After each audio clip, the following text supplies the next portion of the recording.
Please welcome we'll Yanis have you back. You can come back for the Varoufakis, finals. former Greek finance Okay. minister and author of the new book, And the Weak Suffer What They Must, Europe's Crisis and America's Economic Future. Hello. To lead the conversation, please welcome back Steve Clemons. I remember. Yay. Hello. Hello, everyone. Good to see you. Good to see you. Have a seat, my friend. Thank you. So we've been waiting all day for you. How was that plane? How was the quality of American infrastructure? You need some serious re-regulation of the airline industry, don't you? Not so much of prices. Yeah. Maybe you need to hike prices a bit in order to improve quality. Quality has slipped massively in this country. It's like cattle transportation by air. Thank you. That will now be tweeted around the world, Yanis. I first met Yanis as a guest of Jamie Galbraith, whom many of you know, at a dinner. I was made an honorary Greek for the night. I'm sure I have some Greek in me. But at that time, and you were Minister of Finance, it was before the election was held, you defined a kind of contrarian view about what was going on inside Europe with a clarity that hasn't been matched by many. And not necessarily reliving that, because now you're sort of out there commenting, and you've got a meeting over at the White House shortly, but just give us the blunt answer on how you see Europe right now. We had K.T. Gutenberg said that he sees Europe on the edge of collapse, the European Union. Are you more optimistic than he is? Nope. Yeah, no, I didn't think so. So take us down that road. Well, appearances confirm the substance. We now have electrified fences being constructed, again, between countries that were borderless until very recently. Recently, I traveled from Austria to Germany, and I had to wait for 1.5 hours in a traffic jam going through the border. What border? We didn't have a border between Austria and Germany until very recently. We have renationalization of banking systems instead of having a banking union in a Eurozone, a monetary union, which has a common currency but separate banking sectors. And you have this death embrace between insolvent banks and insolvent states, because we've created in our infinite wisdom a central bank without a state and states without central banks. Looking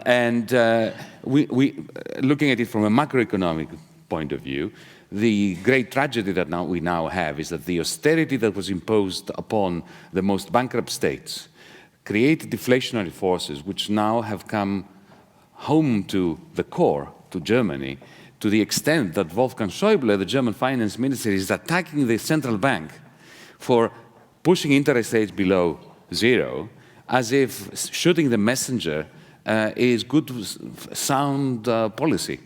The only reason why interest rates are negative is because we have a mountain of savings. Germany, as we speak, has the largest savings rate in its history since 1945 and the lowest rate of investment in its history. So when you have this kind of incongruity, this kind of chasm between a mountain of savings and minuscule investment, of course you're going to have negative interest rates. This is what happens when you've got excess supply. Prices fall, and the price of money falls when saving exceeds investment.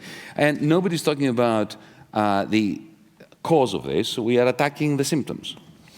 The night we met, I can't remember whether it was on the record or off the record, but you had a great thing, and now you're not in government, I'm going to mention it, I hope that's okay.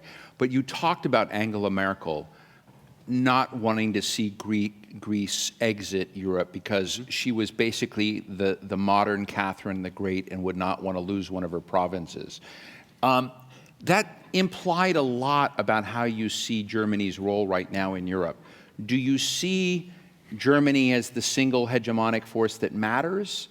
No. And is it losing it? Define that, because it was a great metaphor. I never point moralizing fingers at Germany. I think that the European mess is due to the ruling elites everywhere. In France, in Italy, in Greece, in Germany, right. We are all responsible for it. And indeed, one of the great problems we had, and I had, in negotiating was there is no such thing as Germany. There is the Chancellery and the Chancellor, they have an agenda. There is the Federal Finance Minister, who has a completely separate agenda. There is, this may sound a bit far-fetched, but it isn't. There was more distance between the federal finance ministry and the German chancellor than there was between Greece and Germany. And then you have the IMF, on the other hand, which is completely at odds with both the German finance minister and the German chancellor. So it was impossible to know what this negotiation was about. Who do you negotiate with? The IMF, you talk to the IMF, they said, oh, you're absolutely right. We need a debt restructure yesterday, otherwise there's no sense. The figures don't add up, which is what I was saying too. But you are going to have to completely destroy the labor market protection schemes. Trade unions have to go and so on. Go to the Commission, which reflects more the German position, the German Chancellor's position. Don't even think about the debt restructure. Trade unions are fine. We don't need labor market reforms. The opposite of what the IMF was saying. Now, each one of those creditors of ours had red lines that were different amongst them. So it was just red lines everywhere. It was impossible to tread anywhere without stepping one of the creditors. Right. And you can see it now. Now we have a Greek government that surrendered last summer. Don't for a moment believe what you read, that the Greek government is saying no and it is delaying and this is why there is no agreement. The Greek government is expecting the creditors to tell it what to do. They have surrendered, they are ready for it. The problem is that the creditors are disagreeing with one another as to what to tell Tsipras what to do. So Washington is at loggerheads with, you read the WikiLeaks discussion between Paul and Delia. So the if you haven't read it, it's instructive. So the sovereignty of Greece is really suspended. There's no sovereignty in Greece. We surrendered the MOU, which in the first page, it's worthwhile reading. It's a piece of history, right. Negative history. It says, verbatim, the Greek authorities commit to agreeing with the institutions, full stop. What? The institutions do not commit to agreeing with the Greek government. If I ever were to sign an agreement like this with you, I would be your slave. If I committed to agree with you, and you didn't commit to agree with me, that's it, finished. Second paragraph for the same document, it states the Greek authorities commit not to introduce any bill in Parliament without the consent of the institutions, the creditors. So what sovereignty? It's finished. I mean, India, under the British Empire, had more sovereignty. In Europe, I know you've started a movement that you unveiled, the Democracy in Europe 2025 movement. And I guess it comes down, when we read about Europe today, read about some countries in Eastern Europe or the rise of right-wing parties and whatnot in response to the refugee crisis.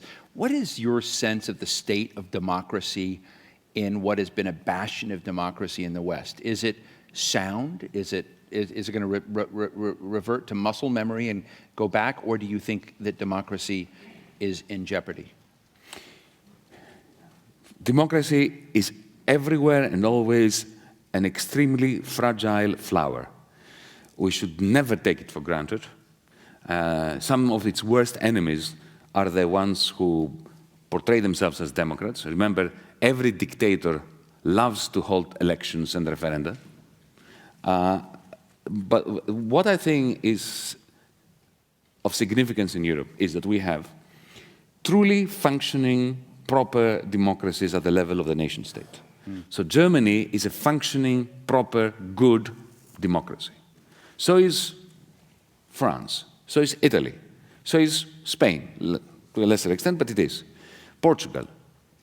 But what has happened over the last few decades, especially with the advent of the common currency, is all the significant, substantial decisions, including budgetary decisions, have been shifted to the European Union institutions. And the European Union institutions do not suffer from a democratic deficit. It's like saying you arrive on the moon and you take your helmet off and suddenly you realize there is an oxygen deficit. No, there is no oxygen deficit. There is no oxygen. This is the European Union. In the European Union, there is no democratic deficit. There is absolutely no democratic process. To put it differently, when the Eurogroup gets together, firstly, the Eurogroup that makes all the decisions is not constituted in law. Did you know that? It is not mentioned in any of the European Union treaties. At some point, I challenged the procedure. I asked for a legal opinion from the Secretariat as to what was going on in there was according to law. And I was told, after there was a 10-minute kerfuffle because they were looking at the papers, calling on each other on mobile phones. Minister, the Eurogroup doesn't exist in law, so there are no written rules, so the president of the Eurogroup can do anything he wants, more or less. And secondly, and more importantly, every time the Eurogroup meets, firstly, it meets on the basis of almost no information. It is quite astonishing. As a finance minister discussing Portugal, Spain, I had precisely zero briefing on what we were discussing. The Spaniard, when we were discussing Spain, had, of course, all the information, and so did the Troika, the IMF, the ECB, but the ministers had none, zero, precisely zero. And secondly, what happens is this. Here, you have a flawed system of government, but actually it works. There are checks and balances. Congress can dismiss even the president at some point. The Eurogroup, which makes all these decisions, is not accountable to anyone. The ministers are accountable to their parliament. But I can assure you, every time the Italian finance minister goes to the Italian parliament, what he says is, it was the best I could do, it wasn't a good decision. And therefore, no one accepts responsibility for the Eurogroup's decision, no one. Not even Dr. Wolfgang Schäuble. And that group, which makes that decision, is not answerable to any parliament that can dismiss it. Because the European Parliament is not a parliament. It's a job creation scheme for people who have been elected for some reason. But, you know, a parliament that does not have the right to initiate legislation is not a parliament. And a parliament that does not have the right to dismiss the executive is not a parliament. So we don't have a parliament, really. We have a semblance of a parliament, and we have very powerful groups, not constituted in law, not answerable to elected representatives of anyone, but the members who are there are answerable to parliaments that have absolutely no jurisdiction over the decisions that are being made in the European Union. And that explains to a very large extent why unemployment in Europe today is 12% and has not fallen, whereas in the United States it has fallen. It really is very simple. The system is not working politically. So lightning round, because I know your time is short. Yes or no, in 20 years, will Europe be more democratic and fit more the model you'd like to see, or less? Absolutely. But I have no evidence of this. This is based on blind faith, and I believe that we have a moral duty to remain optimistic, because unless we are, we can't wake up in the morning and get down to the business of democratizing Europe, which is our duty, politically and morally. Yanis, you have a new book out, And the Weak Suffer What They Must, ? Europe's Crisis and America's Economic Future. Can you just fast forward to the America's Economic Future part? You're going to the White House in a few minutes. I haven't read this yet, but what's your message to us? Well, what I do when I talk to American officials is I reinforce that which they know. Jack Lew in 2014, in a report to Congress, put it very succinctly, mildly but succinctly, arguing that the macroeconomic posture of the Eurozone is exporting deflation to the United States and to the rest of the global economy. He was completely right. All I need to do is to reinforce it with more data and with a bit more passion. Fascinating. What are you going to tell the White House today? Well, it will be a dialogue, so I don't have a predetermined script. We're about to have a great panel called Trade's Deficits with Dan Glickman, who says that we're forgetting the great benefits of trade. Lori Wallach, who was just in Germany protesting with a great number of people, and Clyde Prestowitz, my former boss, who's been out there trying to get people to think smartly about trade. So anticipating the next panel, just as you depart, what is your take on TTIP, TPP, and trade as a global force for good or a global force for disruption? And like I just asked the last panel, does trade still have a human spot in it? Or are the efficiencies that we're achieving leaving people behind? The more trade, the better. Ceteris paribus. But the emphasis is on the ceteris paribus. The problem with TTP and TTIP is that they are not really trade agreements.